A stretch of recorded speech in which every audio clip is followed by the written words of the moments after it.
یا یوں کہنے لگو کہ اصل شرک تو ہمارے بڑوں نے کیا تھا، دیکھو ہمارے بڑوں نے شرک کیا ہوگا اور اس شرک کرنے کی وجہ سے اس کے گھر میں تم پیدا ہو گئے ہوں گے، تو اپنے باپ داداؤں کو دیکھ کر تم بھی شرک کرنے لگو گے تو مطلب کیا ہوگا؟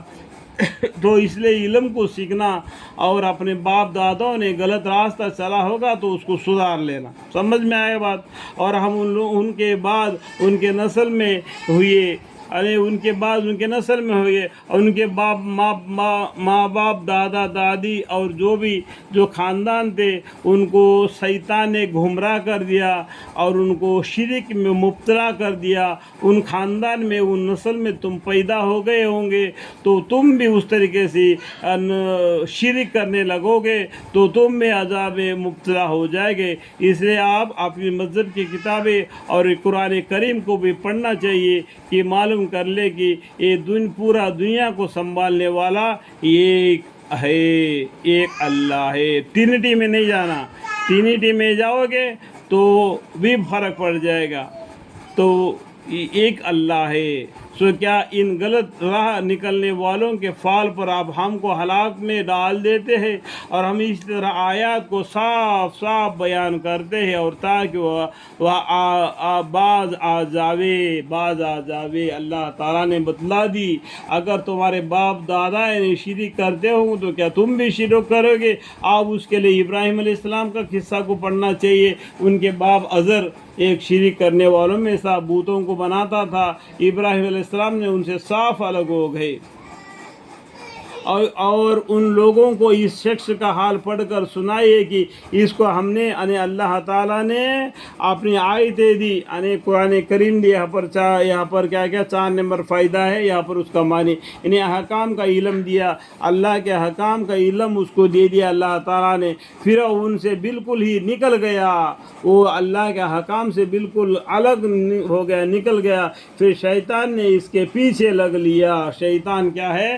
تمہارا کھلا دشمن ہے، وہ پیچھے لگ لیا، سو گمراہ لوگوں میں داخل ہو گیا۔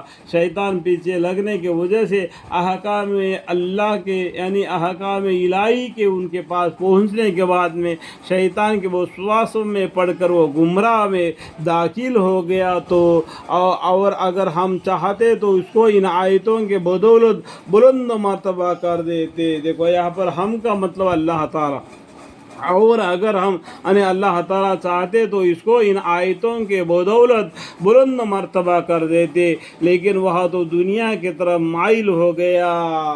یہ دین اسلام کا احکام ان کو سمجھانے کے بعد میں، دین کے علم احکام بتلانے کے باوجود بھی شیطان کے لپٹ میں آ گیا اور دنیا کی طرف مائل ہو گیا۔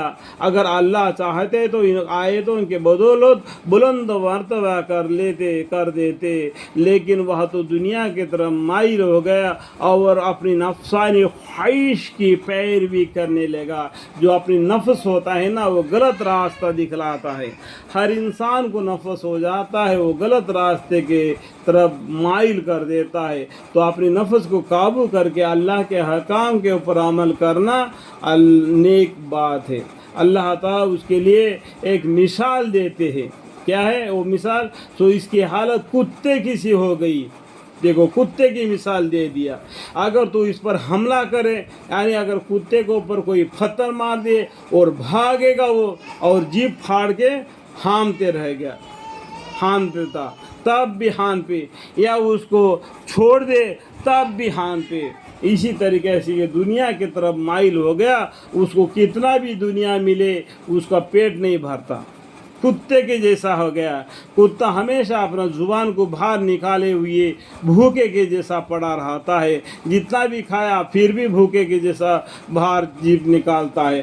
اگر تو اس کے اوپر پتھر مار دیا، بھاگے گا جیب باہر نکالے گا، اگر اوپر حملہ نہیں بھی کرے گا پھر بھی جیب باہر نکالے گا اور ہانپتے رہے گا۔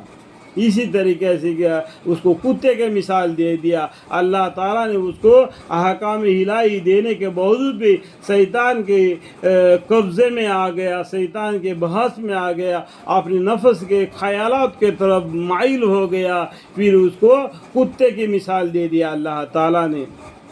حالت کتے کی سی ہو گئی کہ اگر تو اس پر حملہ کرے تب بھی ہان پہ یا اس کو چھوڑ بھی دے تب بھی ہان پہ. یہ حالت عام طور پر ان لوگوں کی ہے جنہوں نے ہماری آیتوں کو جھٹلایا، اللہ کے آیتوں کو جھٹلایا. ان کو یہ مثالیں ہیں جنہوں نے ہمارے آیتوں کو جھٹلایا، نہیں ہمارے کا مطلب اللہ تعالیٰ کے آیتوں کو.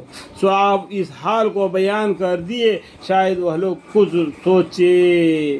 آپ مطلب کیا پیغمبر صلی اللہ علیہ وسلم اس حال کو بیان کر دیجئے. یہ جو مثالیں اللہ تعالیٰ نے بتا دیے ان لوگوں کے سامنے بیان کر دیے، شاید وہ لوگ کچھ سوچے سمجھے. حقیقت میں ان لوگوں کی حالت